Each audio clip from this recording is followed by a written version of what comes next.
اعوذ باللہ من الشیطان الرجیم بسم اللہ الرحمن الرحیم رب اشرح لی صدری ویسر لی امری واحلل عقدۃ من لسانی یفقہوا قولی رب زدنی علما۔ 8 آیات مبارکہ پر مشتمل قرآن پاک کا 64واں رکوع سورہ النساء کا تیسرا خوبصورت رکوع ہے، جو توبہ کی ربانی قبولیت یعنی ڈیوائن ایکسیپٹنس آف اپولوجیز کا مضمون باندھ رہا ہے۔ رکوع کی پہلی 2 آیات میں کریم مولا بیرا روی یعنی زنا اور بدفعلی جیسے گمبھیر گناہوں کا تذکرہ کرتے ہوئے توبہ کے دروازے کی طرف اشارہ فرما رہے ہیں کہ اگر بدفعلی کرنے والے مرد اور زنا کرنے والی خواتین توبہ کر لیں اور اپنی اپنی اصلاح کر لیں تو ان سے درگزر کا معاملہ فرمایا جائے۔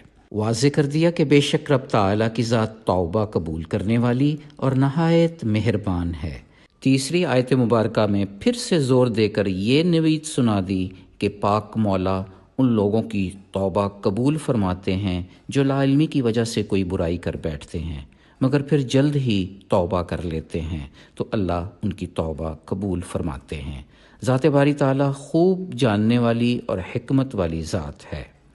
چوتھی آیت توبہ کی قبولیت کے مضمون کو مزید کھول رہی ہے کہ مسلسل برائی کرنے والے جن پر موت کا وقت آطاری ہوتا ہے، نزع کی کیفیت میں جب روح حلق میں آ پھنستی ہے، دعا کی قبولیت کے لمحے ختم ہو جاتے ہیں۔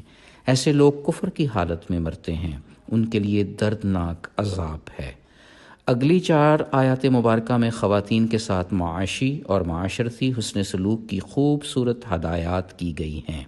عورتوں کے زبردستی وارث بننے اور ان کے حق مہر روکے رکھنے سے منع فرمایا جا رہا ہے۔ واضح کر دیا کہ اپنی بیویوں کے ساتھ اچھی طرح زندگی گزارو، اگر ناپسند بھی ہوں تو ہو سکتا ہے کہ اللہ نے کسی بھی اور صورت بھلائی رکھی ہو۔ پھر مزید واضح کر دیا کہ ایک بیوی کی جگہ دوسری بیوی لانے کی صورت بہانے سے بہتان لگا کر حق مہر ہرگز واپس نہ لو، خواہ بہت بڑا خزانہ ہی کیوں نہ ہو۔ تم ایسا کر بھی کیسے سکتے ہو؟ کیونکہ ایک دوسرے سے سکون حاصل کرتے رہے ہو، اور یہ کہ تمہاری بیویوں نے تم سے پختہ عہد لے رکھا ہے۔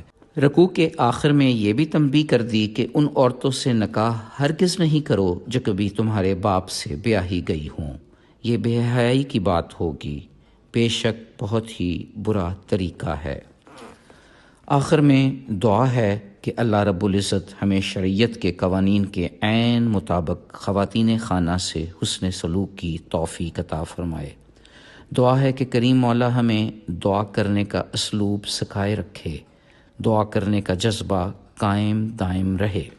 اے اللہ پاک، ہماری اپنی اور ہمارے تمام رفقا کی دعائیں قبول فرما لے، آمین۔ سبحان ربک رب العزت عما یصفون وسلام علی المرسلین والحمد للہ رب العالمین۔ فی امان اللہ، اللہ حافظ۔